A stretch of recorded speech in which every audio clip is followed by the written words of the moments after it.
எப்படி வந்து ஒரு ஒரு ஒரு முதிர்ச்சி வயசுக்கு வந்த உடனே அந்த கண்ணு நீங்கள் டோக்கன் போட்டு கட்டி வச்சிங்கன்னா போதும், கரெக்டாக 10 நாளில் 15 அடிக்கு இருக்கும். இன்னைக்கு சென்னை மாதிரி இருக்கிற இடத்துங்கள்லாம் நாங்கள் போய் மூங்கில் கேட்குறோம். 10 அடி 15 அடி உள்ள மீன்கள்லாம் 500 ரூபாய் சொல்கிறாங்க, 1000 ரூபாய் சொல்கிறாங்க, ஒரே ஈவனாக இருக்கிறது. மற்ற மரங்கள்லாம் நீங்கள் பார்த்தீங்கன்னா அது வந்து வளர வளர அடி பெருத்து இருக்கும், மேலே கிளைகள் போய் அந்த மரத்தினுடைய தன்மைக்கு ஏற்ற மாதிரி உயரம் இருக்கும், அகலம் இருக்கும்.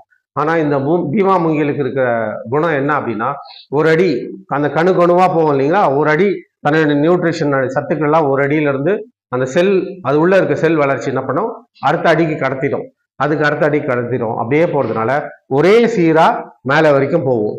அதிகபட்சம் ஒரு 1/2 இன்ச்சு டிஃபரன்ஸ்ல போகும்.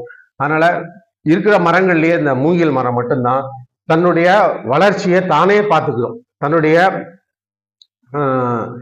என்ன பண்றது, தனக்கு வேண்டிய சத்துக்களை தானேவே சூரியன்ல இருந்து ஒளிச்சேர்க்கை ஏற்படுத்தி அதுக்கு உணவு எடுத்து வேருக்கு அனுப்பும்.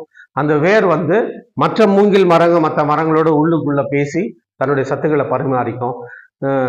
அதே மாதிரி குளோரோஃபில் கண்டென்ட், பச்சையம் சொல்றது நீங்க பார்த்தீங்கன்னா கிரீனா இருக்கும், பெயிண்ட் அடிச்ச மாதிரி இருக்கும். அந்த மூங்கில் பார்த்தீங்கன்னா வழவழப்பா இருக்கும். இது எல்லாமே சுயசார்பா தற்சார்பா அதுவே ஏற்படுத்திக்குது. நம்ம செய்ய வேண்டியதுன்னா ஆடு மாடு மேயாம அதை ஒரு வலை வச்சு வீட்டுகளில் பாதுகாத்தா போதும். ஒரு ஆளுக்கு 280 கிலோ தான் உயிர் காற்று தேவை, 320 கிலோ இந்த மரம் கொடுக்குது, ஒரு மூங்கில் கொடுக்குது. ஸோ ஒரு வீட்டில் 5 மரம் வச்சு நீங்கள் வளர்த்துட்டீங்கன்னா இது வந்து உங்களுக்கு தேவையான உயிர் காற்றை கொடுக்கும், கொசு வராது, கிருமிகள் பரவாது.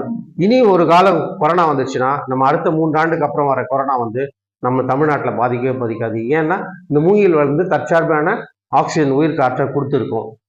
ஸோ இதில் பார்த்தீங்கன்னா சொல்லிக்கிட்டே போகலாம், எண்ணற்ற விஷயங்கள் இருக்குது. ஸோ நீங்கள் ஏசி போட தேவையில்ல, ஃபேன் போட தேவையில்ல, உங்களுக்கு வந்து எலக்ட்ரிசிட்டி பில்லு